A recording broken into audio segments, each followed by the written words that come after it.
Steve Harvey stood beside a disabled player who was mocked. What he did next shocked everyone. In a moment that would change lives, Steve took a stand against cruelty, turning a night of laughter into a powerful lesson in empathy. Brace yourself, because this story isn't just about basketball. It's about the courage to stand up when it matters most. You won't want to miss how one man's brave act transformed a world of ridicule into one of support and hope. The arena was electric. Thousands of fans packed the stands, buzzing with anticipation for one of the most anticipated charity basketball games of the year. A-list celebrities, professional athletes, and everyday heroes had come together for one unforgettable night. A night meant to celebrate community, competition, and camaraderie. Among the stars was Steve Harvey, the beloved comedian and host whose charisma could light up any room. He was there to support a cause close to his heart, ready to bring laughter and inspiration to everyone in attendance. But there was someone else in that arena whose presence would matter far more than anyone could have imagined. His name was Marcus. Marcus had dreamed of this moment his entire life. A chance to step onto a professional court and prove that disability was no barrier to talent, determination, or greatness. As Marcus wheeled onto the hardwood, the crowd erupted in cheers. For a moment, everything felt perfect. The lights shone brightly, the energy was high, and Marcus felt like he belonged. But that feeling wouldn't last long. Then it started. A small group of spectators, maybe 5 or 6 people, began to laugh. Not the kind of laughter that celebrates, the kind that tears down. Their voices cut through the applause like daggers, mocking Marcus's presence on the court. "What's he doing here?" One voice sneered. "He shouldn't be playing with the real athletes." Another laughed cruelly. The words stung harder than any physical blow. Marcus felt his confidence crumble in real time, his dream transforming into a nightmare before thousands of witnesses. Steve watched it unfold, his jaw clenched, his hands balled into fists. He had experienced ridicule before, had felt the sting of being underestimated, and in that moment, he couldn't just sit there and do nothing. The question was, would he risk his reputation to stand up for a stranger? What happened next would shock everyone in that arena. And it all started with one man's decision to act. The mockery didn't stop. In fact, it grew worse with each passing moment. The small group of hecklers, a cluster of people scattered across the upper deck, seemed emboldened by their own cruelty, their voices growing louder and more vicious with each passing second. What had started as whispered comments quickly escalated into open ridicule, a coordinated assault of words designed to wound and humiliate. "Look at him. He can barely move," one voice shouted, dripping with contempt. "This is a joke, a real joke," another yelled. A third voice, even harsher than the rest, called out, "This isn't entertainment. This is pathetic. Get him off the court." The words kept coming, relentless and cutting, like waves crashing against a shore with no mercy. Marcus tried to focus on the game, tried to block out the noise and concentrate on his teammates, but it was impossible. Every taunt felt like a physical blow, like a weight pressing down on his chest, making it harder to breathe with each passing second. The crowd around the mockers began to shift uncomfortably. Some people tried to shush the hecklers, raising their hands in frustration and shaking their heads. "Come on, that's not cool," one woman muttered to her companion. But others seemed amused by the spectacle, laughing along with the mockers, feeding into the cruelty. A few even joined in, adding their own cutting remarks to the chorus of ridicule. The arena, which had felt so welcoming and celebratory just moments before, now felt hostile and dangerous. A place where kindness had been replaced by judgment. Marcus could feel thousands of eyes on him now. The weight of their gazes pressed down on his shoulders like an invisible force. He wasn't sure anymore if those eyes belonged to supporters or critics.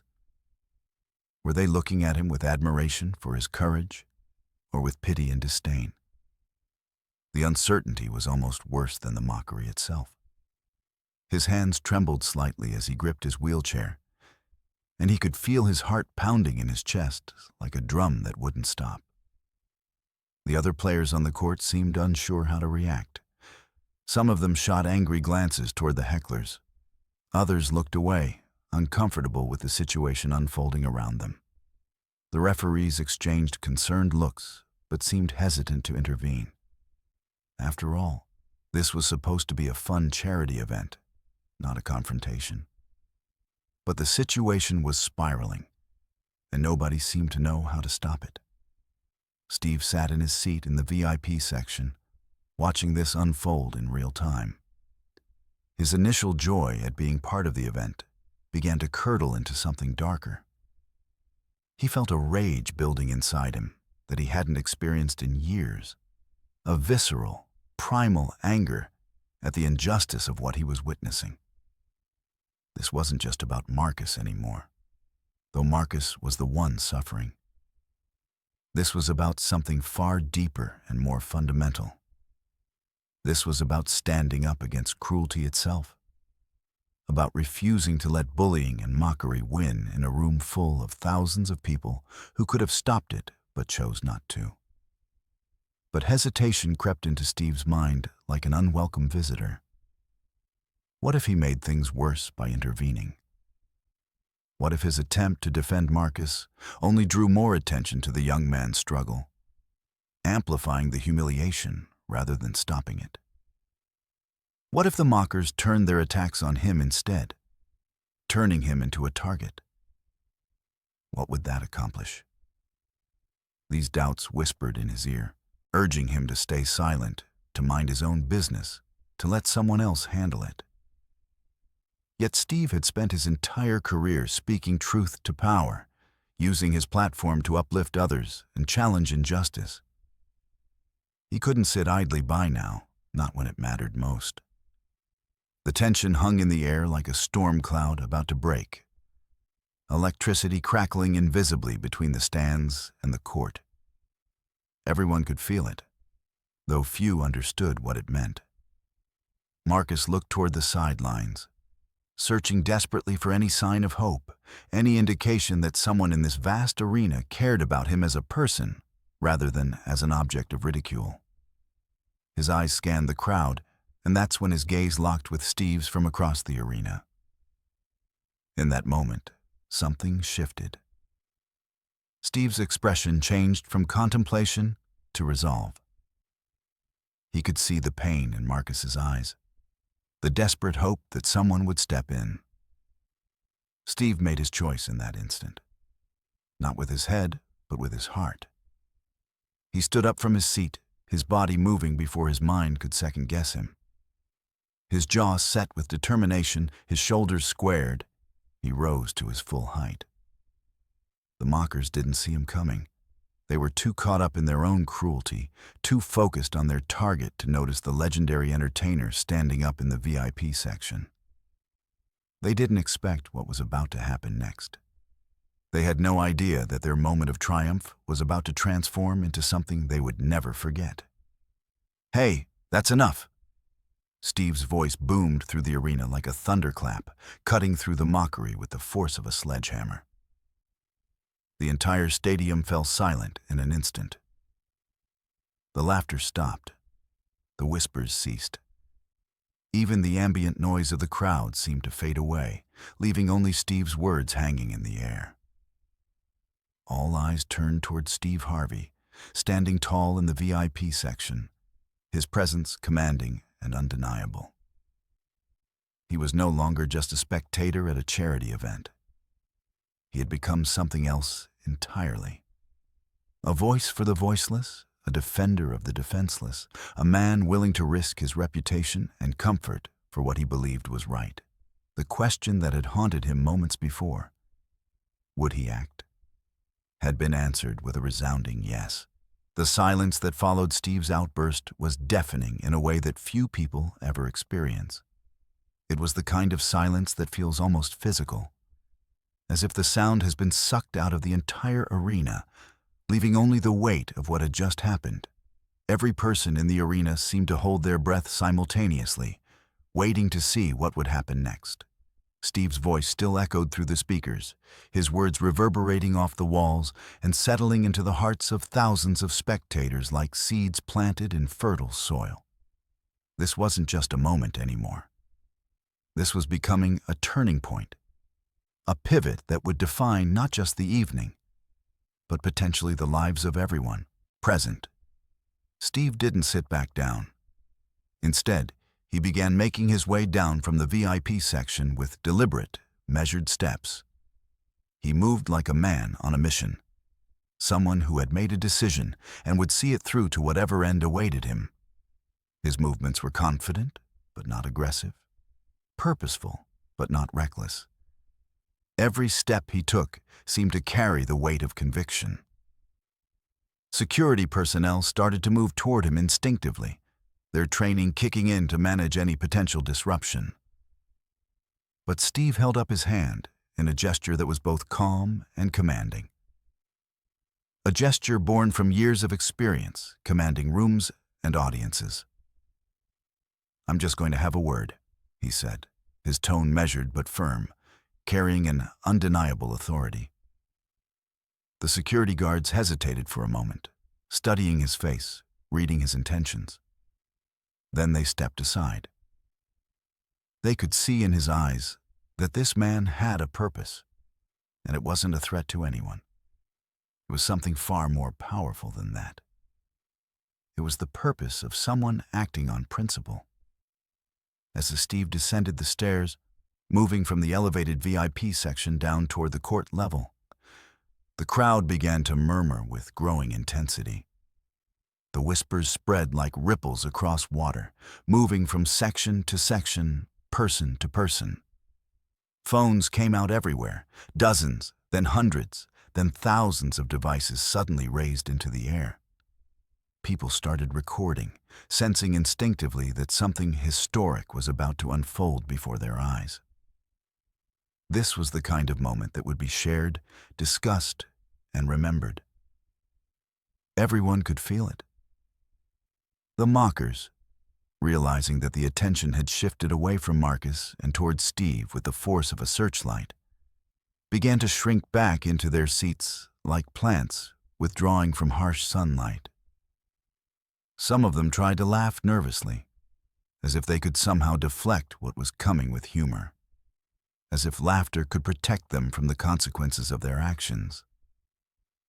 But their laughter fell flat, hollow and desperate, echoing back to them as a reminder of their own cruelty. A few of them stood up, as if considering leaving the arena entirely, but they seemed frozen by indecision and embarrassment. Others looked around at the sea of disapproving faces and sank lower into their seats, hoping to become invisible. Steve reached the edge of the court and locked eyes with Marcus once more. In that gaze, there was a message that transcended words, a communication that happened at a deeper level of human understanding. The message was clear. You are not alone. You matter. Your presence here matters. Your courage matters. And I see you. It was a moment of profound human connection, stripped of pretense and filled with genuine compassion. It was the kind of moment that people carry with them for the rest of their lives, a moment that becomes a turning point in their personal narrative. Marcus felt tears welling up in his eyes. But they weren't tears of sadness anymore. They were tears of overwhelming relief, tears of gratitude, tears of the realization that someone famous, someone influential, Someone with everything to lose by getting involved had chosen him, had chosen to stand beside him, had chosen to risk their reputation and comfort for what they believed was right.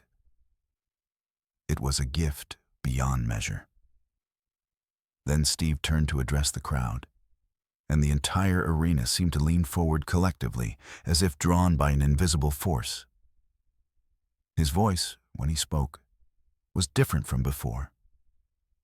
It wasn't angry or accusatory or filled with righteous indignation. Instead, it was measured, thoughtful, and deeply human. It was the voice of someone who had lived long enough to understand the complexities of human nature, and who was choosing to speak from that place of wisdom rather than from a place of judgment. "You know," he began, his words carefully chosen, each one placed with precision like a jeweler setting stones. "I've spent my entire life in entertainment.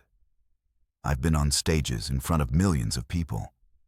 I've traveled the world. I've met presidents and paupers, celebrities and everyday heroes. And I've been mocked, criticized, and doubted more times than I can count. People have questioned my abilities, my worth, my right to be in certain spaces. But I learned something a long time ago. Something that took me years to truly understand and accept." He paused, letting the anticipation build, letting the crowd settle into his words like listeners gathering around a fire. "Real strength," he continued, his voice carrying across the arena with perfect clarity, "isn't about what you can do physically. Real strength isn't about your accomplishments or your accolades or your fame. Real strength is about who you are when nobody's watching, and who you choose to stand with when everybody is. It's about your character. It's about your integrity. It's about your willingness to do the right thing even when it's difficult, even when it's uncomfortable, even when it might cost you something." He paused again, and this time his gaze swept across the crowd, making eye contact with as many people as he could, as if trying to reach into each person's soul. "This young man," Steve continued, gesturing toward Marcus with an open hand, his expression filled with genuine respect, "came here tonight to participate, to be part of something bigger than himself. He came here with courage. Real courage. The kind that it takes to put yourself out there knowing that you might face rejection or ridicule. He came here with heart. He came here with a desire to contribute, to be part of a community, to prove that he belongs. And some of you," Steve's voice took on a harder edge now, not angry, but firm, "some of you decided that was an opportunity to tear him down, to make yourselves feel bigger by making him feel smaller, to boost your own sense of self-worth by diminishing his." Steve's expression showed genuine disappointment, and it was clear that this disappointment cut deeper than anger ever could. Disappointment carried with it the weight of unmet expectations, the sadness of witnessing humanity at its worst. "That's not who we are," Steve said, his voice carrying the weight of conviction. "That's not what this event is about. That's not what this community is about. That's not what humanity is about at its core. We're supposed to lift each other up, not tear each other down. We're supposed to see potential in one another, not focus on limitations. We're supposed to recognize that disability doesn't diminish a person's value. If anything, it reveals their character, their determination, their spirit, and their resilience in ways that comfort and ease never could." Steve walked closer to Marcus, his movements deliberate and filled with purpose. When he reached him, he placed a hand on his shoulder, a gesture that was simple but profoundly powerful in its implications. The gesture was a public declaration of solidarity, a statement that said louder than any words could possibly say, "This person deserves respect. This person deserves dignity. This person deserves to be here, and I'm willing to put my reputation on the line to make sure everyone knows it." The crowd erupted, not in mockery this time, but in thunderous applause that seemed to shake the very foundations of the arena. The sound was overwhelming, a wave of noise that built and built, showing no signs of diminishing. People stood up from their seats, and the ovation grew louder and louder with each passing second. Some people wiped tears from their eyes, moved by the moment and what it represented. Others looked down at their hands, reflecting on their own complicity in the earlier mockery, or on their own failure to act when they could have. The energy in the arena had completely transformed, from toxic and cruel to uplifting and inspiring, from dark to light. But Steve wasn't done. He had more to say, and the crowd sensed it. He looked back at the section where the mockers had been sitting, his gaze finding them despite their attempts to hide or disappear. Most of them were now trying to blend into the crowd, avoiding his gaze, hoping that if they stayed still enough, they might become invisible. But Steve's eyes found them anyway. "And to those who were mocking," Steve said, his voice firm but not cruel, carrying no malice but plenty of truth, "I want you to think about something. Really think about it. Think about what you were really laughing at.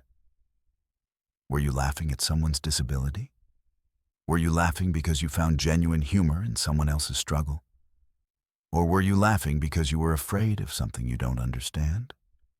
Because I'll tell you something I've learned. Fear often disguises itself as mockery. Fear wraps itself in the clothing of humor and cruelty. Mockery is just the armor we wear when we're too insecure to celebrate someone else's courage. It's a defense mechanism. It's a way of saying, I'm uncomfortable with this, so I'm going to tear it down. The mockers sat in stunned silence, their faces a mixture of shame, defensiveness, and dawning realization. Some of them looked genuinely ashamed, their shoulders hunched as if they wanted to disappear into their seats. Others still seemed defensive, their jaws clenched and their eyes hard. But even they couldn't escape the weight of Steve's words and the judgment of thousands of eyes now fixed upon them like spotlights. We all have a choice, Steve continued, addressing the entire arena now. In every moment of our lives, we can choose to be the person who tears others down, or we can choose to be the person who lifts them up. We can choose to mock and ridicule, or we can choose to encourage and support. And I'm telling you right now, the people who choose to lift others up, those are the people who are going to look back on their lives with pride. Those are the people who are going to sleep well at night. Those are the people who are going to be remembered as having made a positive difference in the world. Steve turned back to Marcus, and his expression softened completely, transforming into something warm and genuinely affectionate. You belong here, he said simply, his voice quiet but carrying across the arena with perfect clarity. You belong here as much as anyone else in this arena. And more than that, you inspire people. You inspire me. Thank you for that. Thank you for having the courage to be here tonight, knowing that you might face exactly what you faced. That takes a special kind of strength, and I want you to know that it doesn't go unnoticed or unappreciated. Marcus, overwhelmed with emotion, nodded, unable to speak. His eyes were filled with tears, but they were tears of joy and relief and gratitude. Steve gave his shoulder one more squeeze before stepping back, allowing Marcus to return his focus to the game. But everything had changed. The court felt different now. The air felt different. The entire arena felt different. The evening had been transformed by one man's decision to act, to speak, and to stand beside someone who needed him. As Steve made his way back to his seat, the applause continued, building and building rather than diminishing. It wasn't just applause for Steve. It was applause for what he represented. A reminder that one person, acting with courage and conviction, can change the entire energy of a moment. One person can inspire thousands. One person can turn cruelty into compassion. One person can remind us all of what we're capable of when we choose to be better. The game resumed, but it was a different game now. The players moved with renewed energy, as if they too had been transformed by what had just happened. Marcus played with a confidence and joy that hadn't been there before.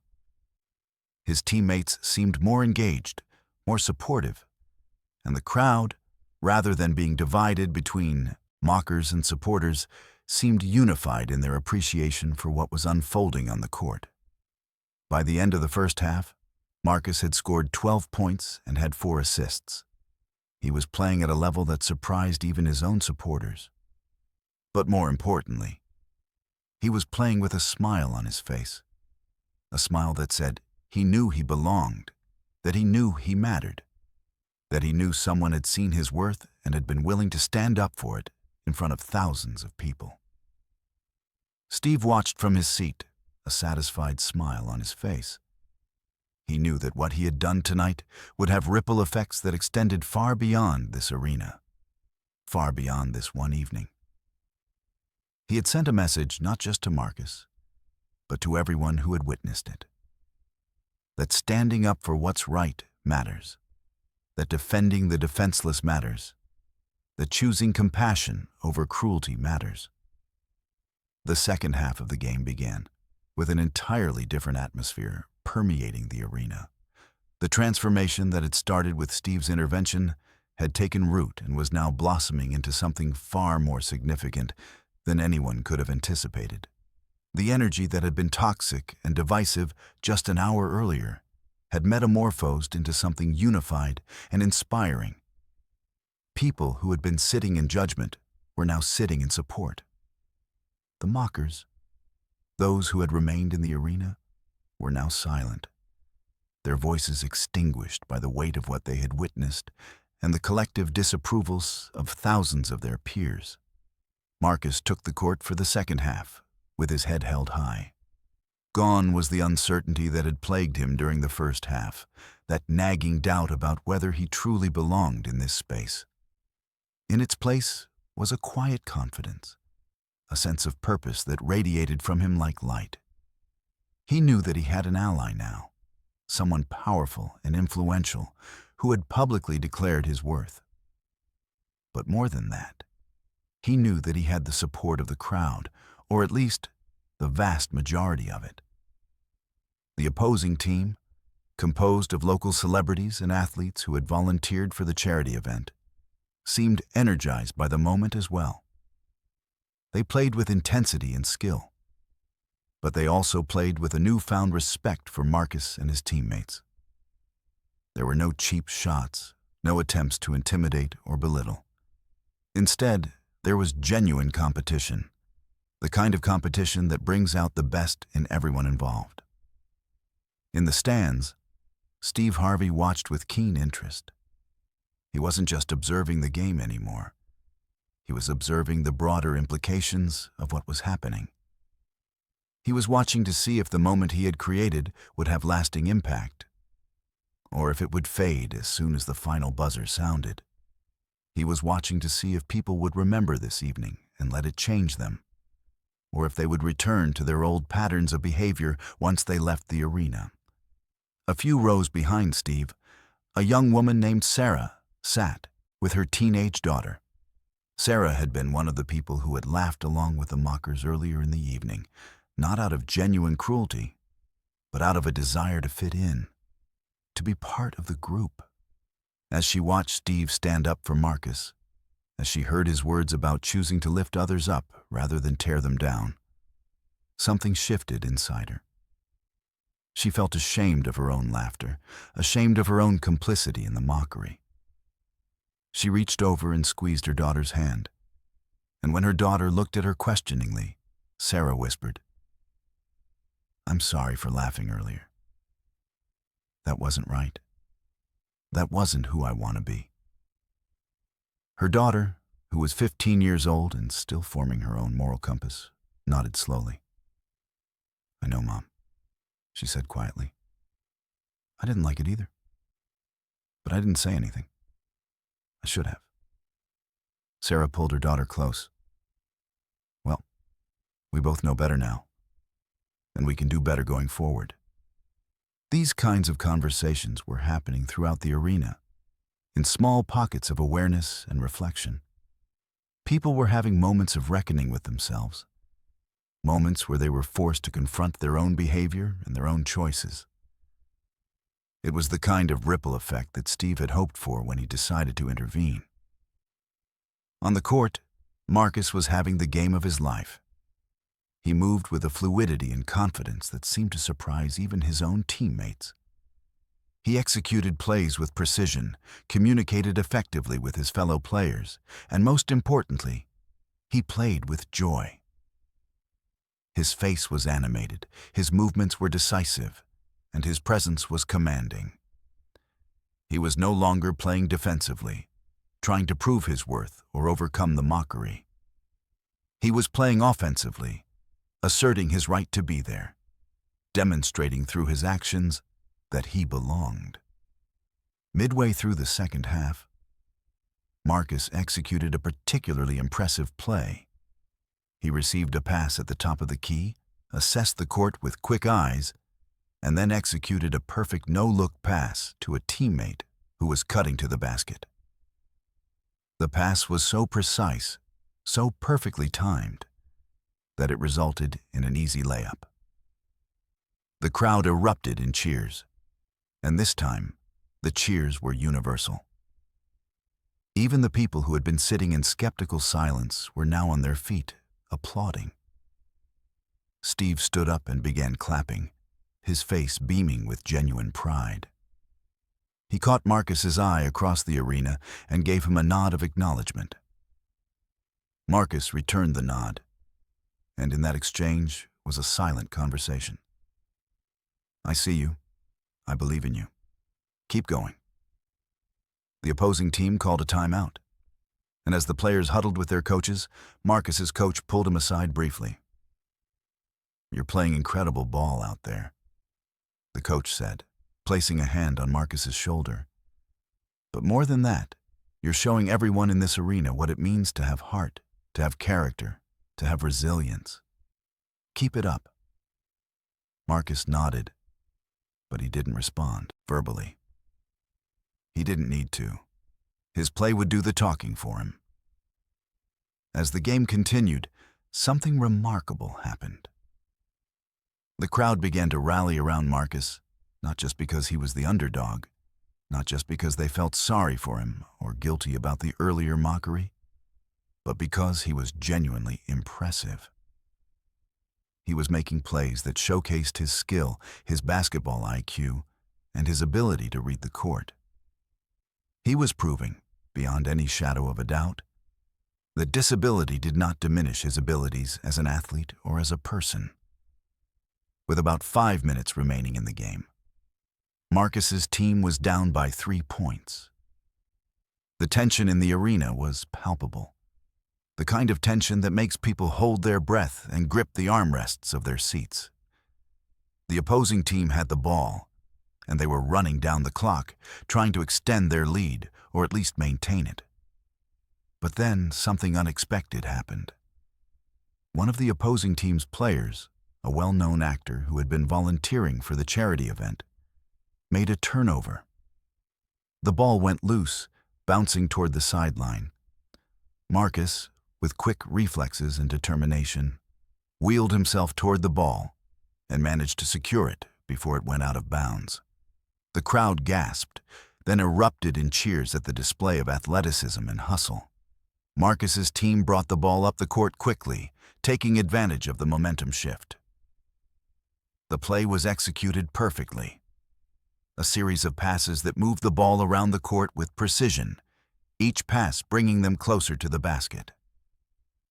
Finally, Marcus received the ball at the top of the key. The shot clock was winding down. The opposing team's defense was closing in on him. He had maybe 2 seconds to make a decision. Marcus took a deep breath, assessed his options, and then launched a 3-point shot from well beyond the arc. The arena fell silent as the ball arced through the air in a perfect parabola. Time seemed to slow down. Everyone watched as the ball approached the basket, as it reached the apex of its trajectory, as it began its descent toward the rim. Swish. The ball went through the net without touching the rim, and the arena absolutely exploded. The sound was deafening, overwhelming, a roar of approval and celebration that seemed to shake the very foundations of the building. People jumped to their feet, hugging strangers, high-fiving people they had never met before. The energy was electric, palpable, almost tangible in its intensity. Steve jumped up from his seat, his hands raised in celebration. He was grinning from ear to ear, his face flushed with excitement and pride. This was what it was all about, this moment, this triumph, this vindication of everything he had stood for when he intervened earlier in the evening. Marcus's teammates rushed toward him, surrounding him in a celebration that was as much about his character and courage as it was about the three-pointer he had just made. They were celebrating the fact that he had overcome adversity, that he had refused to be diminished by mockery, that he had risen to the occasion when it mattered most. The game continued. But the momentum had shifted irrevocably. Marcus's team scored again on their next possession and then managed to get a defensive stop. With less than a minute remaining, they had taken the lead by 2 points. The opposing team had one last chance to tie or win the game, but their final shot attempt came up short, bouncing off the back of the rim just as the final buzzer sounded. Marcus's team had won the game. The celebration that followed was joyous and uninhibited. Players hugged each other, coaches congratulated their teams, and the crowd stood in a sustained ovation that seemed like it might never end. But the most significant moment came when Steve Harvey made his way down to the court once more. This time not to make a statement or to defend someone, but simply to congratulate and celebrate. He found Marcus in the midst of the celebration and pulled him into an embrace. It was a genuine moment of human connection, free from cameras and spectacle, though of course the cameras were capturing it anyway. When they pulled apart, Steve looked Marcus directly in the eyes. "I'm proud of you," he said simply. "Not just for how you played tonight, but for who you are, for your character, for your resilience, for refusing to let other people's limitations become your own. You're going to do great things in this life. I have no doubt about that." Marcus, his eyes glistening with tears of joy and gratitude, managed to speak. "Thank you," he said, his voice thick with emotion. "Thank you for standing up for me. Thank you for believing in me when I wasn't sure I believed in myself." "That's what we do for each other," Steve replied. "That's what humanity is supposed to be about. We lift each other up. We believe in each other. We remind each other of our own worth when we've forgotten it."